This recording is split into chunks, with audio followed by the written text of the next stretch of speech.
So we decided one night, says, look, we're not leaving our office until we came up with a name. And we looked in the dictionary. And at that time, there were so many other guides or searches or directories on the web that we said, look, let's look up acronyms that started with YA, yet another. And we looked at yet another something, and Yahoo really stood out. If you look in the dictionary, it means somebody who's very uncivilized. Yep.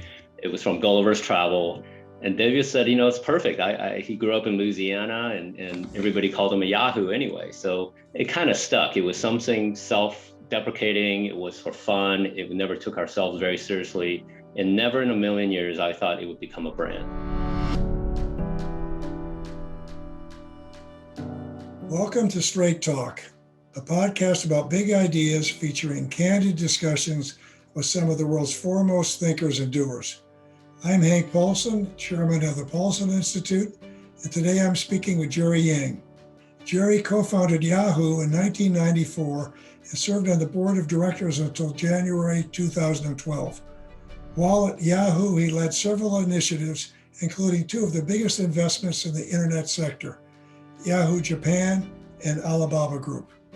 He currently works with and invests in technology entrepreneurs through AME Cloud Ventures, his innovation investment firm. He is widely recognized as a visionary and pioneer in the internet technology sector.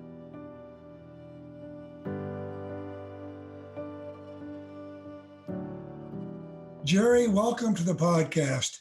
You've been an internet entrepreneur from the earliest days and operating at the intersection of China and Silicon Valley for some time now. So I'm really looking forward to today's discussion. Now, let's start at the beginning. You were born in Taiwan, but raised from an early age in California. Talk a bit about your upbringing and how did you get interested in technology and innovation? Thank you, Hank. Thanks for having me. And it goes without saying, I'll say it in the beginning and I'll say it at the end, but you're one of my heroes. And I hope we can have a broad range discussion about a number of things, but I also know that I value your views on all these things as I've learned so much from you over the years. I regard myself one of the luckiest people alive. I did immigrate to the United States. I came in 1978 as a 10-year-old from Taiwan. And you'll remember this is shortly after the United States recognized mainland China as the China, and Taiwan used to be the official China up until then. And I think as a consolation prize, there was probably some immigration visas extended to Taiwanese who had American family. My mother's sister, my aunt, married a Chinese American, so she was a US citizen and she applied for us to come over.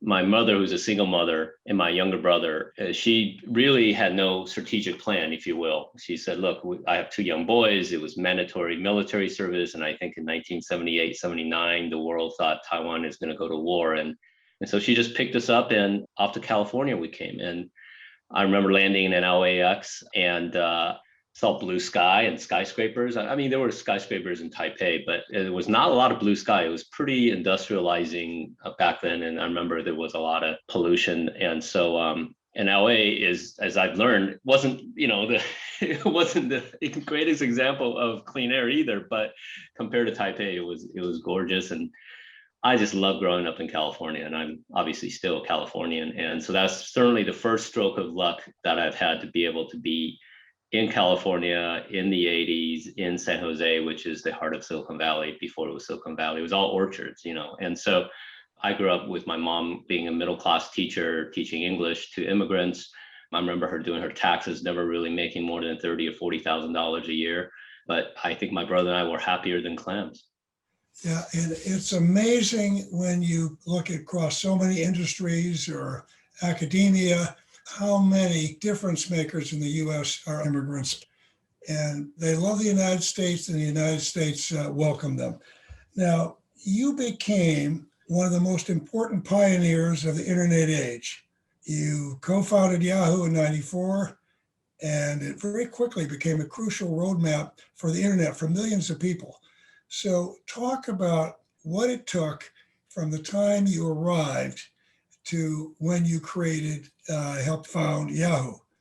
Well, again, if you take the luck being the right place in the right time theme, I was fortunate to go to Stanford University. It's my alma mater as an undergraduate.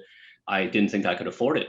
And my mom, wanted us to apply somewhere in California so we could be close. But I had scholarships, full rides in a number of other places. But at Stanford, I got in and I had a financial aid package, which included a lot of loans and grants and work study. And it had one attraction, Hank, which was at Stanford, you didn't have to declare your major until junior year. All these other places, I had to decide what I was going to be when I go in as a freshman. And so, this idea of, wow, I don't have to be an engineer was really appealing. So I went to Stanford and knowing I didn't have to declare, not knowing exactly what I want to do. But of course, I ended up being an engineer anyway. But I found my own way there rather than having to be preordained.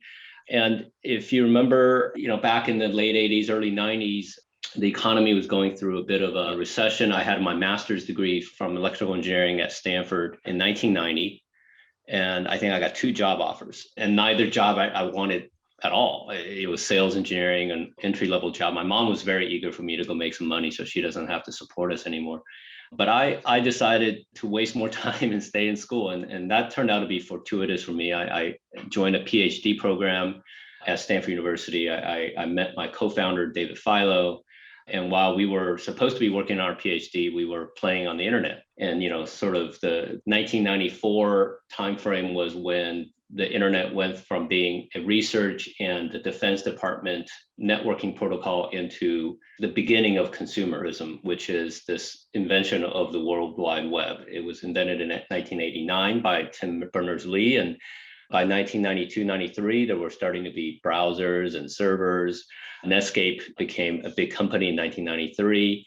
And so this idea that all of a sudden you can point and click with your mouse and enter into a world where all this information was, and the idea that you can be a person anywhere in the world, if you knew how to set up a web server and type some HTML code, you can publish once and everybody in the world can use it, totally decentralized, was astounding. And that was when David and I said, well, let's collect websites. Let's see what's going on out there. And it was a lot of physics department to music fan pages to sports pages. But it got more sophisticated over time really quickly because of this decentralization. You didn't have to register anywhere. You just got to get a website name and put up your website and off you went. But, Stanford played a critical role. We were on the campus in the corner of the engineering buildings doing this as a hobby. It was nothing related to our research at the time. And but you can't think of a better incubator than Stanford University in 1993, 1994. Oh, amazing. So where did the name Yahoo come from? Well, David and I have played different roles. David was the guy that made all the stuff work. He was the tech genius, and I was the outward-facing person. And David, in his infinite wisdom, decided to call our service Jerry's Guide to the World Wide Web. And had we kept that name, obviously, we would never be talking today, Hank. So one night we decided that, we can't call it Jerry's Guide to the World Wide Web. And David refused to put his name on it. So it wasn't going to be David and Jerry's Guide to the World Wide Web. You'll remember this is the time when Bill and Ted's Excellent Adventure was, and we felt like we were Bill and Ted. So we decided one night, says, look, we're not leaving our office until we came up with a name. And we looked in the dictionary, and at that time, there were so many other guides or searches or directories on the web that we said, look, let's look up acronyms that started with YA, yet another. And we looked at yet another something, and Yahoo really stood out. If you look in the dictionary, it means somebody who's very uncivilized. Yep. It was from Gulliver's Travel. And David said, it's perfect. He grew up in Louisiana and everybody called him a Yahoo anyway. So it kind of stuck. It was something self-deprecating. It was for fun. We never took ourselves very seriously. And never in a million years, I thought it would become a brand. Funny, I went to Dartmouth, and that's what the Harvard guys call Dartmouth people, Yahoos, right? And so what were some of the biggest obstacles you faced along the way, and how'd you overcome them? I think starting businesses and building companies from scratch is a real trial of your ability to persevere. You have to think big and small at the same time. You have to be tactical and strategic. And for us, I think it was, number one, at least for me, it was a decision to put my PhD on hold and to go pursue this real time as a business, because we never thought this was going to be business. I mean, we would be writing business plans to do other things, and while we're working on Yahoo, thinking it's just a hobby. venture capitalists started calling and companies started calling, and we said, well, maybe if all these other people thought there's something here, maybe we should think of that there's something here. So this idea of really committing to it rather than keeping it as an option, that was number one. And number two is convincing others to join you. When you're just two of us, you had to go and talk to other people to say, hey, this is a really good idea. And this idea of selling your idea and selling your company and having them join you, it wasn't difficult, but it was an obstacle that I had to learn to overcome. And I think, the internet at that time was already started to take off. Netscape, went public in 94 and everybody was trying to find the next Netscape. But I really think it was the hardest, Hank, for us in the first few years was it's like the Oklahoma land grab. You had to run as fast as you can, and you had to plant a flag down, whether it's Yahoo News, Yahoo Sports, Yahoo Finance, Yahoo this, Yahoo that. And it was really just to keep our head above water, it felt like. Yeah, and you did what I think all really good entrepreneurs do. You ended up defining that job expansively. You thought big and persevered. So now I'd like to move to some of the challenges today. So we started at the beginning and now today. In those early days, the internet seemed to represent a sense of unbounded opportunity. It's still a huge opportunity, of course, but now we have the downsides of the democratization of information. That issue has become much more prominent. So, Jerry, give us some wisdom here. How can we chart a better course? Well, I think never in my career, it's been 25 years since starting of Yahoo. In 25 short years, we went from, total greenfield startup mode all the way now to big tech. And it just shows you how quickly the revolution around information and financial and everything else has gone from sort of, off of mainstream to now mainstream. And I think, as you've noted and you've seen, I think countries around the world are dealing with it differently. And I do think that there are a number of things that big tech has done that probably people can criticize.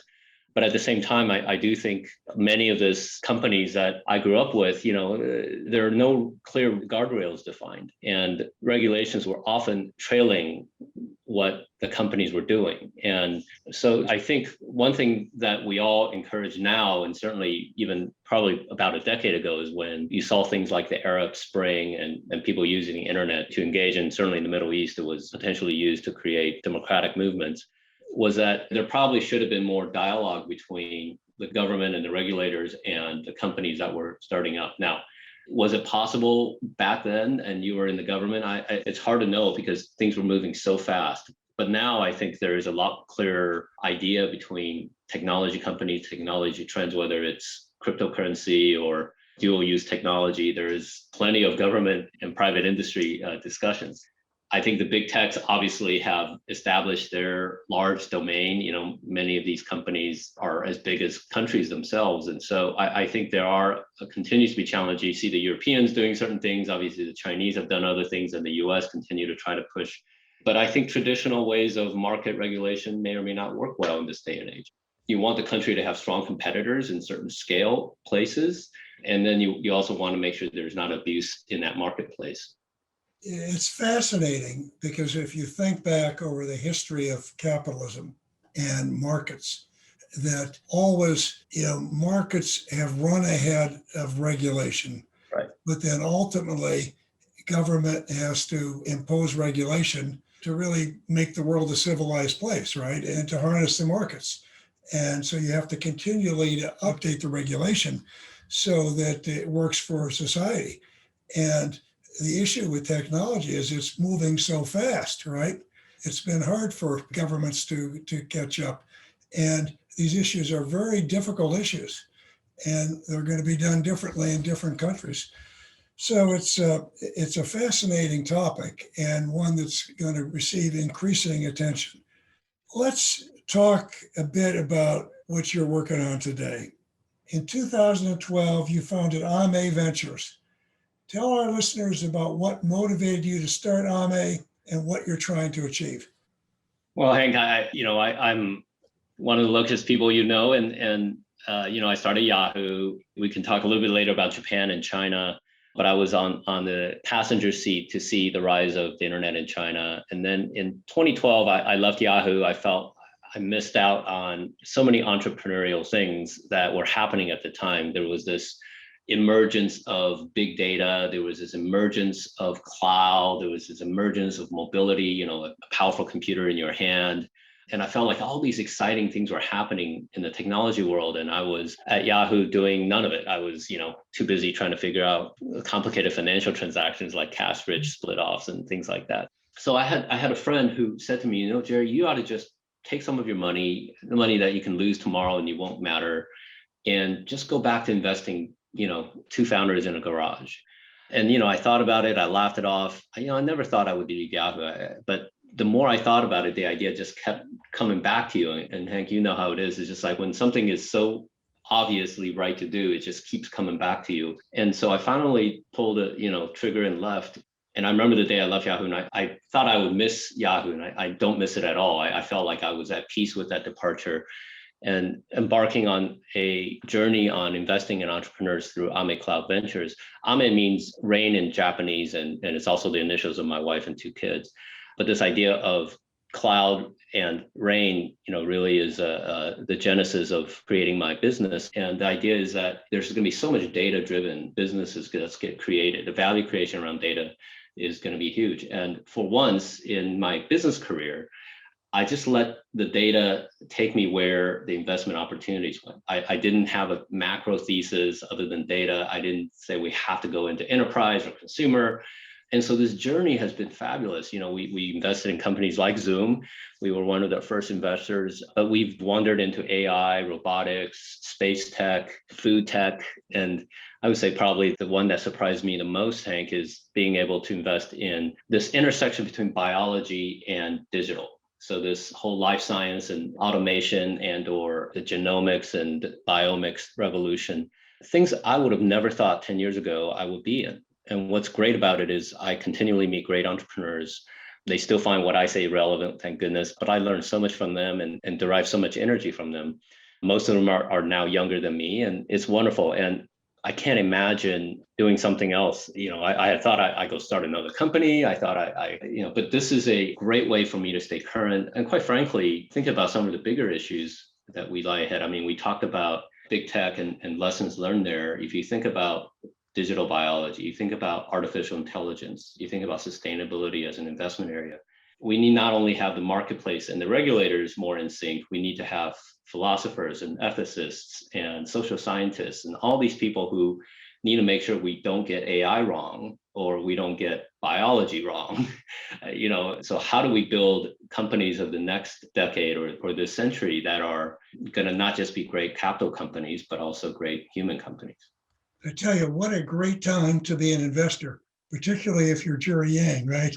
But there's so much going on in the world, and there's nothing to keep you current like investing. So I would now like to change gears and go in a different direction, because you're a very busy man, and you've recently launched a major initiative dedicated to serving Asian Americans and fighting anti-Asian discrimination. It's the largest ever philanthropic effort to support the Asian American community. Tell us about the effort and talk about your goals and how you're working to achieve them.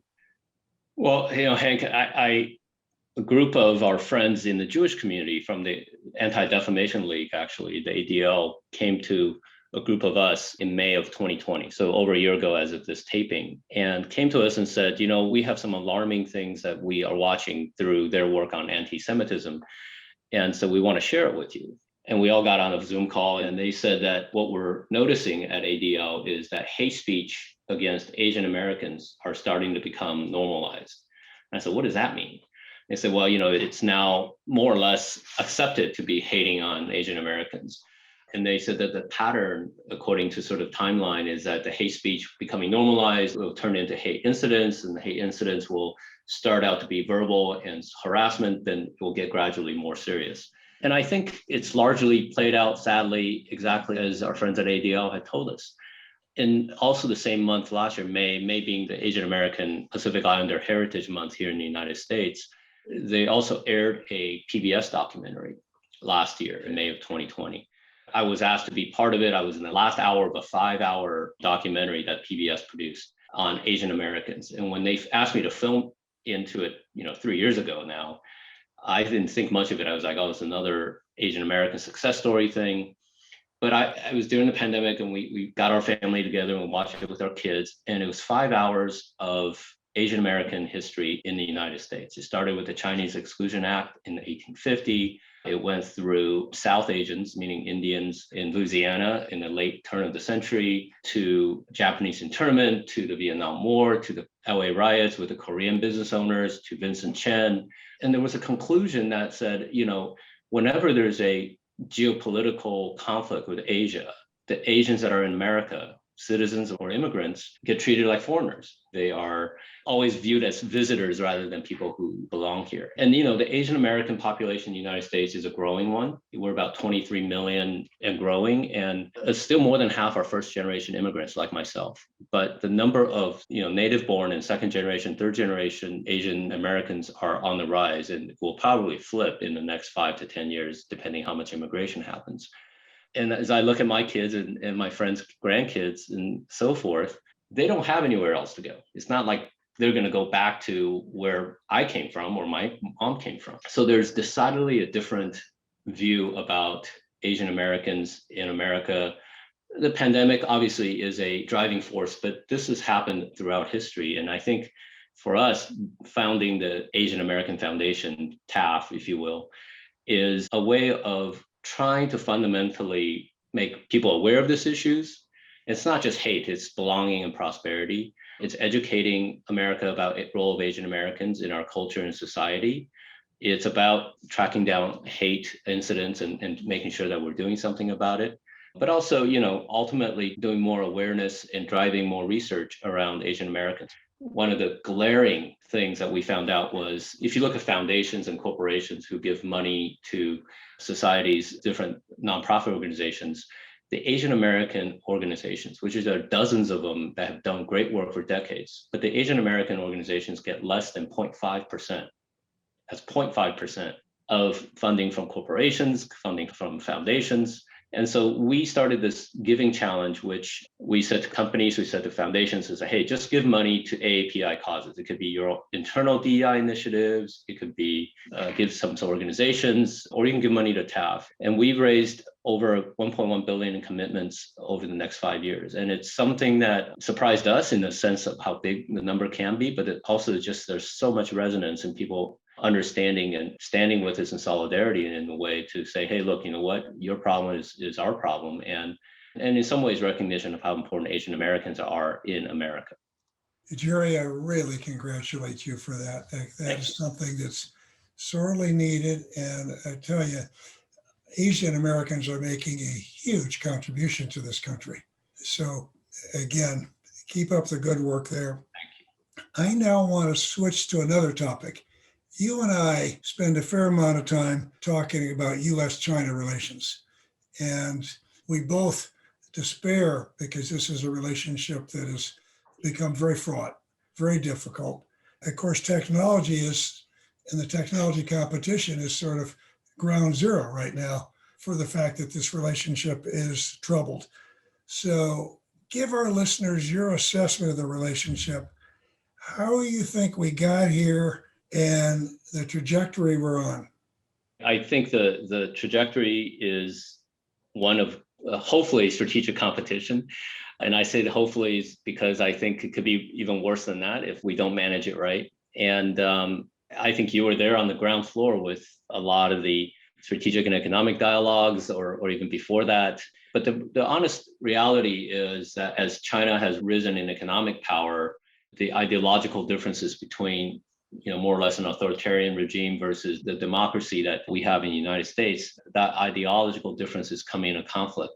And as China has used its technology to maintain or extend its political rule, that has created tremendous angst and warning to the United States. And I think that's how we got here. I think the analogy somebody gave me the other day is, this is a little bit like, a pride of lions that now you have two dominant lions and they're each eager to decide their own rules. I would say if you look at China's perspective, they would say, hey, you know what, we try to follow your rule for 30 years and we don't like it. And I think in the US's case, the goal is to, whether unilaterally or through multilateral means, trying to contain China to make sure they continue to be a part of the global community. And when you have two dominant entities that are trying to set rules, it's a very dangerous time. And I think Graham Allison said it in his book about the challenger versus incumbent. And as you said, I think the technology issues is the tip of the spear in this decoupling, in this separation of the two countries, not only for political reasons, but also for, just the difficulty in deciding what technology is used for what. The dual use nature of technology these days, you can go buy off the shelf things and build pretty powerful tools. So I'm not optimistic. I don't think the Biden administration is going to be any easier on China. And I don't think necessarily being easier is right. I do think where we ought to head is the ability to find something in common to work on, because I think you can pick things that you want to fundamentally, disagree over, or you can find things that are, that you will compete over, and then you need to find things that you can work on. And whether it's pandemics, whether it's sustainability, whether it's a number of other issues, but so far those are far in between. There are a lot more areas of conflict than there are cooperation. Yeah, and you and I have talked about this a lot, because competition is going to be the cornerstone of the relationship. It's going to define that relationship. So the key is how to have that competition be healthy without unnecessary confrontation, right? Right. We sure learned that confrontation without healthy competition isn't really giving us the results that we would like. And as I look at it, and we both look at it from the standpoint, we're both patriotic Americans. And so we look at it and we say, the United States needs to be smart. We don't want to do things in an attempt to hurt or constrain China that's going to hurt us, right? And so the thing that's hard is to see if we sequester so much technology in the United States that we end up cutting ourselves off from the global ecosystem, and we make ourselves look too much like China. That's not going to be the way to win here. And so it's really quite a complicated, difficult issue. And it's one we're going to be dealing with for the foreseeable future. But we need to we need to figure out where we're going to compete, where there's conflict, and how to minimize the conflict and maintain peace, right? And then where we can cooperate and work together. And you're absolutely right. I think I learned from you, you want small gardens and high walls versus big gardens and low walls. And I think sort of, one size fit all policies that put the entire globe at risk in terms of, and I think, look, I view that we need to invest in the United States. I think the best way to compete with China is to be better and stronger ourselves. And I do think the idea of reinvesting in basic R&D, the idea of reinvesting in infrastructure and rebuilding our global presence, because we're going to need other countries to help us. I mean, if you look at this issue of data, Hank, data is the new oil, and how you have enough data in a Western democracy or a series of Western democracies that can combat authoritarianism is going to be one of the defining issues. And how do we create leadership? How do we do the best we can? It's going to take, all parts of our society to get behind a more competitive America. And then I think you have multiple options against China. I think by closing our walls and closing our doors and closing our schools to immigration and students, that is no way to get better and stronger in my mind. So we've got whatever it is, 5% of the global population out there, and the rest of the world isn't going to close themselves off to China. But I want to talk about some areas where we can work together, like, on climate and sustainability. But first, I want to drill down a little bit deeper on this technology. So how have the bilateral tensions, particularly around technology, impacted the ability of Silicon Valley startups to raise necessary capital? Has that been an impact to date? And what about on startups in the Chinese market?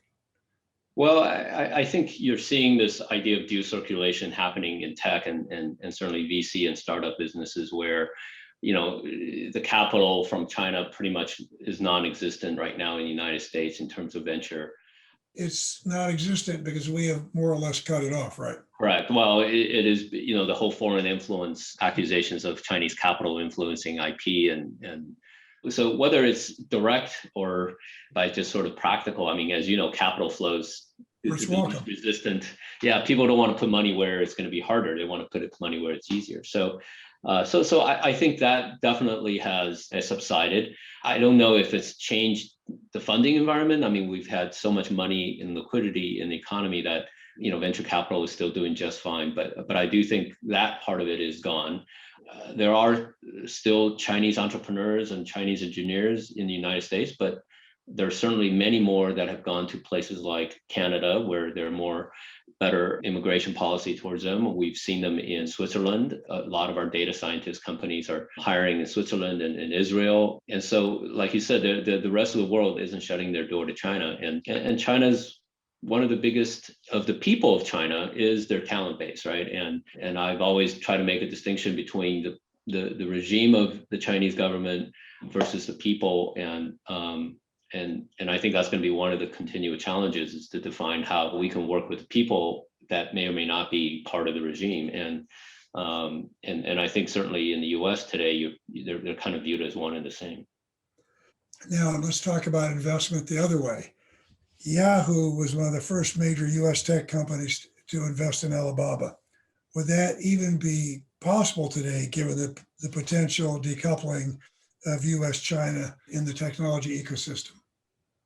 Well, talk about a stroke of luck. So I would say that's one of our huge ones, is to be able to, for me to meet Jack Ma in my first trip to China, and then getting to know him later on through competition, and being able to invest as Yahoo into Alibaba in 2005. But yeah, it's a really good question. I think it would be much harder today, although there are plenty of startups being generated in China, and a lot of them are doing great. There are both domestic capital within China, but also outside capital that are investing in funds that are investing in China. But to do a big direct investment like that these days, it probably would be very difficult. I mean, certainly the regulators would look at it on both sides and say, is this a good idea? So I think the geopolitics has taken over, certainly the commercial environment between anything US and China. Yeah, and Yahoo also operated in China, in the Chinese market for several years in the early 2000s. And so what was it like? How would you describe that environment for a US tech company in China when you first entered? Well, I think the fact that very few American tech companies are successful in China says something. I always say, if Yahoo wasn't good enough to survive, and we were lucky enough to invest in Alibaba, but left the market from an operating standpoint, if Yahoo wasn't good enough, was Facebook bad, or was Facebook, Google? I mean, you can name them all, and Right. and very few, if any, have any real presence in China. So I think the conclusion tends to be that the China likes its own national champions. They create market regulations, and they make markets to promote their national champions, and then they do allow other competitors to come in, but they don't. It's not a level playing field, right? I certainly think in tech it's hard to argue that it is level, but Yeah.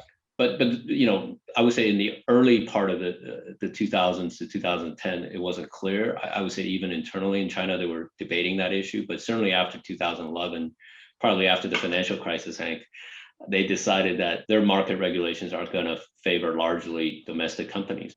And I think even today you see them cracking down on their own national champions through antitrust and anti-monopoly work. So the government continues to try to, through a lot of their policies, figure out how to best manage the growth that they need to have economically, but also all the successful companies they've created nationally. And of course, the huge tech companies are under pressure and under scrutiny in every country, right? So big time in China, big time in the US, in Europe. Yes. And the Europeans are giving our big tech companies a hard time also, right? Indeed. And so it's not easy. But I want to go back again to the early days, because Yahoo, Japan isn't an easy place for companies to operate, but you were operating in Japan. So describe Japan relative to China in the early 2000s. Well, the one of our first investors at Yahoo was a company called Ziff Davis, which did computer publishing, and it was bought by SoftBank in 1994. And so I got to meet Masayoshi Son, and he was so enthusiastic about Yahoo. He was so enthusiastic about the internet. He decided to become one of our largest shareholders before we went public. And one of the criteria for him investing in Yahoo at the time was that we had to go to Japan. And typical of Masa, I thought he was crazy. We had barely, I think, 50 people in Yahoo at the time, and Japan was way down on the list. I mean, it wasn't even in consideration. But Masa, in its typical kind of infectious enthusiasm, said, "I'm going to personally see to it. I will put my best execs on it. You guys just have to come over and show us how to do it, bring over the code, and we'll do everything." And so in 1996, way before anything else, Yahoo is barely a company here in the US. We were in Japan. And true to his word, Masa literally built Yahoo Japan from the ground up. And even today, Yahoo Japan in Japan is a great internet company. It's gone through a few iterations, but the brand is still strong. And so I think in Japan, you need a force like somebody like Masa. It's just a hard, I mean, we're in the advertising business. Can you imagine trying to break into the advertising business in Japan where it's controlled by three agencies? And it's a very, very, very different environment. And we were very, very lucky to be partnered with Masa to do this. And for those who don't know him, Masa-san was amazing, is an amazing entrepreneur in Japan, going back to the late 90s, started SoftBank, very big software company, branched out into other areas. And he was a force of nature. And so that's what it took for you to be successful in Japan. Now, I'd like to just explore a little bit further, is because, as we said, the technology is sort of ground zero for the competition between the US and China, really important markets of the future. So there's going to be strong competition around the world. And so talk about the way you see that playing out as US technology companies are competing with Chinese companies around the world. Well, I'm a bit of an optimist when it comes to US technology companies and the rest of the world. I think it does hinge on two of the things that you talked about. And one is our ability to define a data regime that works among countries of like mind or like governance. In the last 18 months, I think we've all seen the importance of what sovereign and borders do. And to be able to really define on first principle, not leave it to chance or not leave it to sort of an afterthought, what is the best way to collect what kind of data in a way that preserves individual freedom and yet allows technology to benefit their lives. And as much as I think we complain about big tech, without the big techs, can you imagine our lives without these tools? And in some ways, they're very positive, and especially in the productivity tools, I think you have just seen tremendous amount of productivity during the pandemic through digitalization. So you could take the good things that came out of digitalization and try to really, strengthen the strengths, if you will, to say, what are the data regimes that work that can allow more advanced technology to be applied against it, more iteration, faster iteration, and in some ways not bog it down with rules or regulations that, if you're a company that is trying to enter multiple markets, and if each country or each state in the United States have their own data privacy laws, it's going to be very difficult. So one is just thinking about what makes sense to grow and benefit our end users. The second thing is financially. I think your world, Hank, in order for Americans to compete more competitively in tech, being able to really understand fintech is, I think, one of the next great challenges and opportunities. Because whether things are going more decentralized but transactions, I think, are, if you look at companies like Stripe or Square or, it's just, we're just at the beginning of a lot of the fintech revolution around the globe. So those are things that if we can figure out the data, figure out the transactional currency and the rules of the roads, I think people tend to want to be part of the Western democracy ecosystem. And I know there are problems, but I do think the benefits are massive. We can get it done right. Yeah, so we innovate like no country in the world. I mean, the engine that attracted you to the United States and the kind of innovation we've seen. So then that really gets down to, are we going to have the proper regulatory environment? And what you and I have talked about a lot is obviously we need to protect the most vitally important and critical technologies that are essential to our national security, right? And so that's where we need a small yard and a high fence. But if we try to sequester so much technology in the United States that we end up cutting our major firms off from the global ecosystem or from so much of this global trade and supply chains and so on. And the markets of the future are going to be driven to a large extent by technology. We're going to destroy our ability to lead. Yeah. So, and you agree with that, right? Absolutely. I think we have to define our leadership by really defining how not only investing in our core technologies that are becoming better. AI is, again, the example everybody uses is you want to have AI that works for your country, because AI is data, and you get bad data in, you're going to get bad data out. So I do think reinvesting in America, but also creating the leadership posture of saying, what does America do in terms of data regime, in terms of technology export, that can be, again, viewed as helping the rest of the world think through their technology growth and opportunities. That's a great opportunity for America. Yeah, and as we talked about earlier, it's difficult because even just figuring it out for America is hard, right? Just figuring it out for America and our allies, to have the rules regarding data and privacy, catch up with what's going on in technology, and then to figure out how to do it in a world where you've got China and Russia and a number of other countries that are going to have their own ideas. Now, I want to just conclude with a couple of questions, but before leaving China, I want to talk about sustainability and climate change, because this is an area where you and I have also spent a bunch of time. It's something that's very important to you personally.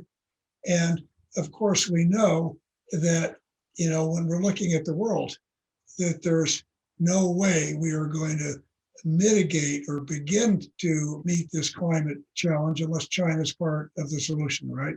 Because they're by far the biggest emitter of carbon. They are ground zero for climate change in terms of what's happening in China, but we need to play a leadership role. So talk a bit about that and technology. It's a subject that I admire you for, and every time you have your Paulson Institute series, you have the sustainability forum right there, and you've introduced us to great change makers. And it is one of the areas where I think of sustainability as two-part. It was mitigation, but also we need something fundamental, probably technology-wise, to change the trajectory. I mean, there's a whole lot we can do now, but I think if we are able to come up with next generation technology around carbon removal, around hydrogen, there's a number of areas that I think we all should be looking at.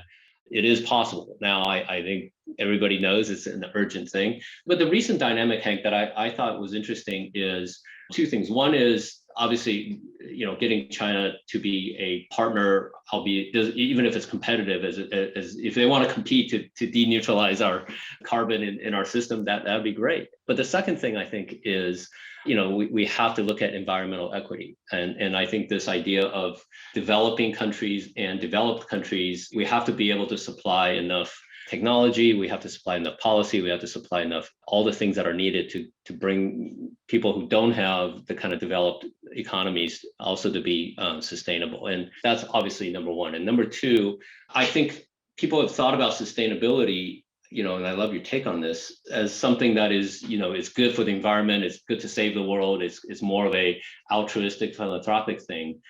But as you are involved with the commercial side, and as I'm starting to see startups, the largest economic opportunity in the world in the next 50 years could be around sustainability.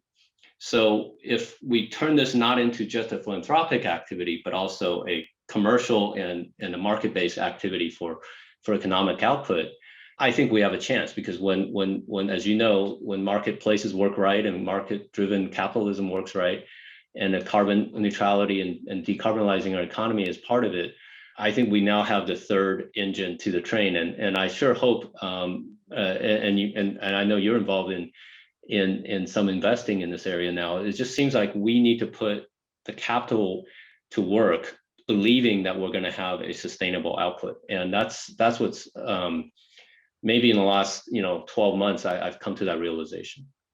Yeah, Jerry, I agree with you very strongly.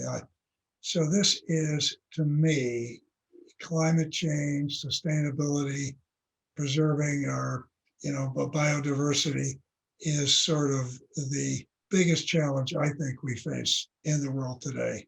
And there aren't easy answers. But the thing you and I both know is it's going to take trillions of dollars of capital. And that capital is not going to come from the private sector for a concession on a concessionary basis. And I feel very strongly that there is a need to demonstrate that you can make climate investments to carbon reducing investments that will be highly profitable. And I do believe that when we look at what's going to take place, it's going to be multiple decades, right, rewiring society, that is going to be a generational investment opportunity and can create hundreds of thousands of jobs in addition to mitigating this tremendous risk we face. But I also agree with you, what you said at the beginning, which is even though we have to run very quickly with all the technologies we have that are already commercially viable, because this is a race against time to reduce carbon emissions, that we're losing that race. And so at the end of the day, we're going to need to figure out how to recapture some of this carbon that's in the atmosphere, right? Because this is a three-part problem. How do we produce the power we're going to need, the electricity we're going to need for the billions of people that are going to be demanding it at the future at an affordable rate? But how do we deal with the climate change, climate shocks that are sure to take place based upon the carbon that's already in the atmosphere, right? And so their adaptation. And then third, how do we decarbonize a global economy that's 80% reliant on carbon-based fuels today? That's going to be a long effort. It's going to take decades, and there's going to be tremendous investment opportunities. Yes. So you and I agree on that. Yes. Now, Jerry, this has been a terrific discussion, but I can't let you go without asking you for advice for young listeners. I'm sure you get asked this all the time. There are all kinds of people today that are interested in tech entrepreneurship. What advice do you give them? I see a lot of them. I encourage them to be bold in their thinking. I encourage them to have courage because they're going to have ups and downs. And I encourage them to be, citizens of the world. They have to go in there not as technologists only. They have to be humanists. And the best entrepreneurs I know are the ones that can have a great tech vision, but also come at it with a lot of humanity. And it is still the single most biggest hope I have for our world, Hank, which is somewhere out there, and not exclusively in Silicon Valley or even the United States, somewhere out there, somebody's got an idea that whether I fund it or not, it's going to change the world. And I truly, truly, truly believe that. Jerry, this has been terrific. I like to end on an optimistic note. And you know what I like about you is you define humanity and a technological vision coming together. Thank you. You bring them both together like no one else I know. So thank you for being with us today. Thank you, Hank. Thanks for having me, and you are my hero. Thank you.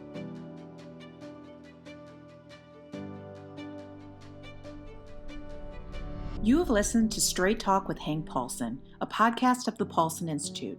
To find more episodes from leading thinkers and doers, please visit paulsoninstitute.org/Straight Talk or download on Apple, Google Play, Spotify, and Stitcher. And don't forget to rate and subscribe. Thank you for listening, and see you next time.